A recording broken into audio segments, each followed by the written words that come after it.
Как раз сейчас в Екатеринбурге готовится, я надеюсь, доведем до ума, самый, назовем так, на мой взгляд, показательный кейс, когда городское сообщество самоорганизовалось, провело достаточно большой пул исследований и сейчас уже подготовило техническое задание на разработку логотипа города, но логотип логотипом, а в этот ТЗ вошел огромный блок профессиональных экспертных мнений, исследований, данных, я считаю, лучших специалистов по маркетингу, брендингу, там, дизайну, в том числе и муниципальному управлению, поскольку в этой группе есть и чиновники.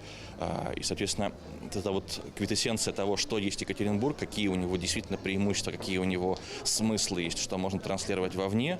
Очень хорошая получилась ТЗ, сейчас она находится в административном утверждении, и если будет принят, в дальнейшем будет конкурс, и мы показательно, фактически это будет некий показательный пример того, как можно городу, фактически за 0 рублей 0 копеек, благодаря энтузиазму-патриотизму местного профсообщества сделать, как я надеюсь, хороший проект, которым в дальнейшем будет пользоваться город для получения своих преимуществ в этом.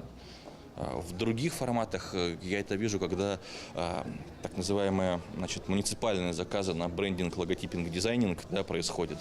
Но увы, получается. Вопрос в том, что лица, принимающие решения, в итоге, они очень далеки от соответствия профессиональным критериям в этой области. Полномочия есть, власть есть, бюджет есть, компетенции не то что 0, бывает даже -1. Да?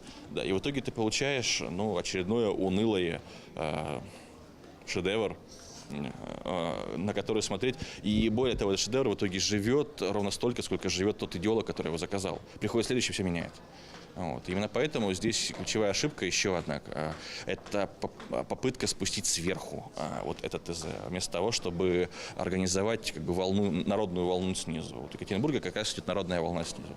Надеюсь, будет проект в течение года, будет сделан, адаптирован и уже реализован вовне, которым можно будет гордиться.